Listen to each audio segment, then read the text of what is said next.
नमस्कार दोस्तों, स्वागत करता हूं आपका अपने चैनल योर जी के लाइब्रेरी पर। इस वीडियो में भारतीय संविधान के भाग पढ़ेंगे। हर भाग में जो भी चीज़ें विस्तृत बताई गई हैं उनकी चर्चा करेंगे। तो आइए शुरू करते हैं, वीडियो को ध्यान से सुनिएगा। देखिए, भारतीय संविधान के 22 भाग हैं, लेकिन टोटल अगर आप काउंट करोगे, क्योंकि कुछ भाग के भी इंटरसेक्शन है, तो टोटल मिला के 25 हो जाते हैं, लेकिन मूल संविधान में 22 भाग हैं। तो पहले भाग में संघ और उनका राज्य क्षेत्र। भारत जो है वो संघ है राज्यों का। जैसे हमारे देश में 28 राज्य हैं, 8 यूनियन टेरिटरी हैं, तो सबका कलेक्शन मिला के ही तो इंडिया बनता है। तो भाग 1 में बताया गया है। ठीक, अब देखिए, देश है तो उसमें जनता होगी, तो उसमें नागरिक भी होंगे। तो वो नागरिकता के जो संबंध में जितने भी विषय हैं उनको भाग 2 में बताया गया है कि कैसे नागरिकता आप किसी देश की, भारत की प्राप्त कर सकते हैं, कैसे आप नागरिकता छोड़ सकते हैं भारत की, क्या कैसे आपकी जो वरीयता होनी चाहिए कि आप भारत के नागरिक कहलाएंगे। ठीक है ना। भाग 3 की बात करेंगे जो कि मूल अधिकार बताता है। अब देखो, नागरिक होंगे तो उनका कुछ अधिकार भी होगा, फंडामेंटल राइट्स भी होंगे। फंडामेंटल राइट्स वो होते हैं जो उनसे कोई नहीं छीन सकता है, वो उनके मूल अधिकार हैं। ठीक है। नेक्स्ट है भाग 4। इसमें राज्य के जो नीति निर्देशक तत्व हैं वो बताए गए हैं, जो कि आयरलैंड से लिए गए हैं। जी हाँ। और नीति निर्देशक तत्व का मतलब है राज्य जो है वो नीति निर्देशक तत्व को बताता है। मतलब राज्य को एक कल्याणकारी रूप में काम करना चाहिए उस राज्य के नागरिकों के लिए। ठीक। अच्छा, इसी का एक पार्ट है 4 का, जिसमें मूल कर्तव्य, नागरिकों के मूल कर्तव्य बताए गए हैं। जैसे संविधान की सम्मान करना, ठीक है, राष्ट्रीय स्मारकों की रक्षा करना, उनका सम्मान करना। तो ये सारे जो है मूल कर्तव्य आते हैं नागरिकों के। ठीक। नेक्स्ट में संघ की बात की गई है भाग 6 में, और राज्य की बात की गई है भाग 7 में। भाग जो 7 है वो निकाल दिया गया है, निरस्त कर दिया गया है, तो ये पढ़ने की ज़रूरत बिल्कुल भी नहीं है। अच्छा, भाग 8 में संघ राज्य क्षेत्र मतलब यूनियन टेरिटरी की बात की गई है। भाग 9 में पंचायत की बात की गई है। भाग 9 में पंचायत की बात की गई है। इसके 2 पार्ट हैं, नौका नौखा। एक में नगर पालिकाएँ बताई गई हैं कि नगर पालिका का प्रशासन कैसे होगा, और सहकारी समितियां जो बनती हैं उनके बारे में भाग 9 में नौखा में बताया गया है। ये सीधे वन लाइनर फॉर्मेट में क्वेश्चन पूछे जाते हैं कि नगर पालिका का संबंध किस भाग से, तो नौका, सहकारी का नौखा। ठीक।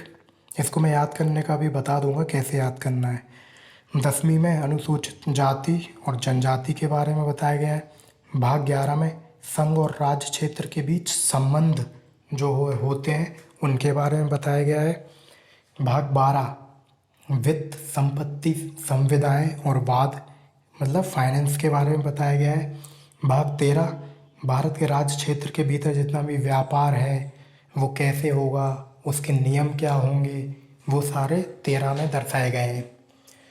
भाग 14 में संघ और राज्य के अधीन जो सेवाएं आती हैं, जो नौकरियां हो गया, जैसे रोजगार देना हो गया, उसके जो जितने भी अधीन राज्य और संघ के यूनियन टेरिटरी और स्टेट्स के अंडर जो भी सेवाएं चलती हैं उनके बारे में भाग 14 में बताया गया है।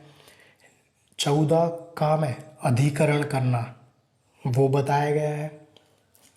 भाग 15 निर्वाचन यानी कि इलेक्शन से संबंधित जितने भी विषय हैं, महत्वपूर्ण बिंदु हैं, वो भाग 15 में बताए गए हैं।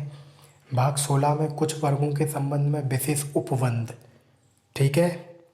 भाग 17 जी राज्य भाषा, तो हमारे देश की जो राज्य भाषाएं हैं वो भाग 17 में बताई गई हैं। आपात उपबंध, इमरजेंसी के जितने भी उपबंध हैं, जितने भी विषय हैं इम्पोर्टेंट, वो भाग 18 में बताए गए हैं। भाग 9 ये मिसलेनियस है।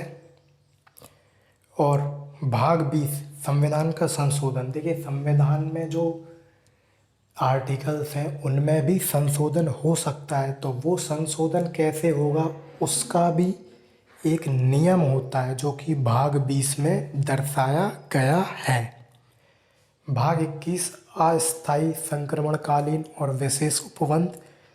भाग बाई संक्षिप्त नाम, प्रारंभ और हिंदी में प्राधिकृत पाठ और निरसन। देखिए इम्पोर्टेंट क्या क्या है।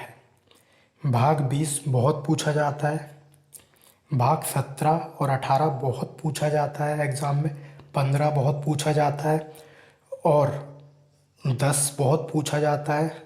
और ये पंचायत तो याद हो ही गया होगा आपको 9। और संघ राज्य ये पूछे जाते हैं कि संघ का किस में वर्णन है, तो 5 में है। ठीक है, राज्य का कहाँ है, तो 6 में है। तो बस इनको वन लाइनर फॉर्मेट में आप याद कर लीजिए, बस इतना काफ़ी है, आपका काम हो जाएगा। कोई भी क्वेश्चन इससे बाहर नहीं आता है अगर भाग से पूछा जाता है तो, वरना संविधान तो बहुत बड़ा है, लेकिन हम वही चीज़ें डिस्कस कर रहे हैं जो आपके एग्ज़ाम पॉइंट ऑफ व्यू से इम्पोर्टेंट है। सो शुक्रिया दोस्तों इस वीडियो को देखने के लिए और मुझे सुनने के लिए। और इस वीडियो को लाइक करें, शेयर करें और हमारे साथ बने रहें। और ये हमारा टेलीग्राम चैनल है एओर जी की लाइब्रेरी, जिससे आप जुड़ सकते हैं। थैंक यू सो मच हमारे साथ बने रहने के लिए, सपोर्ट करने के लिए। Thank you so much.